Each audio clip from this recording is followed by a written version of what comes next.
Hi, it's me Kalakama Mahal.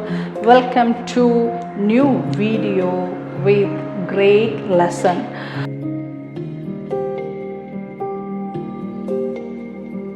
നിങ്ങൾക്ക് ഈ ലേസ്നെസ്സിൻ്റെ പരിപാടി ഉണ്ടോ?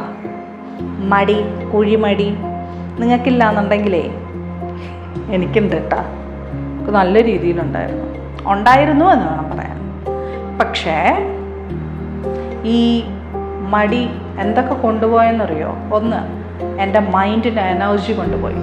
രണ്ട്, എൻ്റെ ഫിസിക്കൽ ബോഡിയുടെ എനർജി കൊണ്ടുപോയി. നിങ്ങൾ ഈ കാണുമ്പം ഞാൻ ഡുമിനെ ഇരിക്കുന്നതേ ഉള്ളൂ. എവിടെയെങ്കിലും ഒന്ന് പോവുകയാണെന്നുണ്ടെങ്കിൽ ഒത്തിരി വെയിറ്റുള്ള ഒരു സാധനം എടുക്കാൻ പറയുവാണെങ്കിൽ ഞാൻ നൈസായിട്ട് എന്തോ എന്നെ ആരെങ്കിലും വിളിച്ചോ എന്ന് പറഞ്ഞിട്ട് മുങ്ങുന്ന ടൈപ്പാണ് ഞാൻ.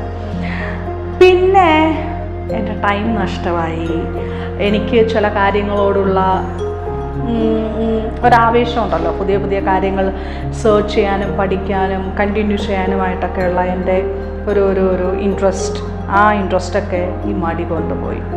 പിന്നെ ശരിക്കും മടി കാരണം നല്ല റിലേഷൻസ് പോയിട്ടുണ്ട്, നല്ല നല്ല ഫ്രണ്ട്സിനെ, നല്ല നല്ല മൊമെൻറ്റ്സിനെ എനിക്ക് മിസ്സായിട്ടുണ്ട്, നല്ല നല്ല യാത്രകൾ മിസ്സായിട്ടുണ്ട്, നല്ല നല്ല സ്വപ്നങ്ങൾ മിസ്സായിട്ടുണ്ട്. എന്താണെന്നറിയോ? ഈ മടി കാരണം. ഈ മടി എന്ന് പറയുന്ന കാര്യം ഒരാളെ ശവമാക്കി മാറ്റുന്ന ഒരു കാര്യമാണ് മടി. ഈ മടിയൻ മല ചുമക്കുമെന്നൊക്കെ പറഞ്ഞ് പണ്ടെപ്പോഴൊക്കെ കേട്ടപ്പോഴും ഞാനിരുന്ന് ചിന്തിക്കുന്നുണ്ടായിരുന്നു, എങ്ങനെ ഒരു മനുഷ്യൻ, ഒരു മടിയൻ ഒരു മല ചുമക്കുന്നതെന്ന്. പക്ഷെ മല ഒന്നുമല്ല കേട്ടോ. നമ്മളെല്ലാം കൂടെ ഒരു ടൈം, നമ്മുടെ ഒരു ഏജ് ആകുമ്പോൾ, അല്ലെന്നുണ്ടെങ്കിൽ നമ്മുടെ ഒരു ടൈം കഴിയുമ്പോൾ നമുക്ക് ഒരു വെപ്രാളമാണ്. കാര്യം ഈ മടി കാരണം കുറേ നാളങ്ങ് സുഖിച്ചിരിക്കും. പക്ഷെ ഒരു ടൈം കഴിയുമ്പോൾ നമ്മുടെ ചുറ്റും നോക്കുമ്പോൾ കാര്യങ്ങളൊക്കെ ഭയങ്കര ഫാസ്റ്റായിട്ട് വളരുവാണ്, നമ്മൾ മാത്രം അങ്ങനെ ഇരിക്കുക. പണ്ട് പറയത്തില്ലേ, ഈ കുത്തിവെച്ച കുഴിയിൽ തന്നെ ഇരിക്കുന്നതെന്ന് പറഞ്ഞ പോലെ, ഒരു കമ്പോ ഒരു ചെടിയോ കുത്തിവെച്ച കുഴിയിൽ ഇരിക്കുന്നതെന്ന് പറഞ്ഞ പോലെ നമുക്ക് മാത്രം ഒരു ചേഞ്ച് ഇല്ല, ബാക്കിയുള്ളവരൊക്കെ ഭയങ്കരമായിട്ട് ചേഞ്ച് ആവുന്നു. അപ്പോൾ ഓട്ടോമാറ്റിക്കലി നമ്മുടെ ഉള്ളിൽ നമുക്ക് ഭയങ്കരമായിട്ടൊരു പെയിൻ ഉണ്ടാവും. അയ്യോ, അപ്പോഴാണ് അറിയുന്നത് ശരിക്കും അതൊരു മടിയായിരുന്നു, മടി എന്നെ കൊന്നുകൊണ്ടിരിക്കുമായിരുന്നു എന്ന്. സോ മടി നമ്മളുടെ എല്ലാ കാര്യങ്ങളും അങ്ങ് എടുത്തു മാറ്റും.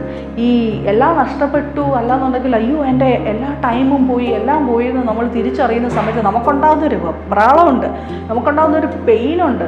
ഞാൻ ഈ ഭൂമിയിൽ ജനിച്ചത് എന്തിനാണ്, വെറുതെ വേസ്റ്റായോ എന്ന് പോലും തോന്നുന്ന ഒരു ടൈം ഉണ്ടാകും. സോ അങ്ങനെ ഒരു മൊമെൻറ്റ് നിങ്ങളുടെ ലൈഫിൽ വരാതിരിക്കണമെന്നുണ്ടെങ്കിൽ ചില ആൾക്കാർക്ക് അത് ചവിട്ടി കയറാൻ പറ്റുമായിരിക്കും.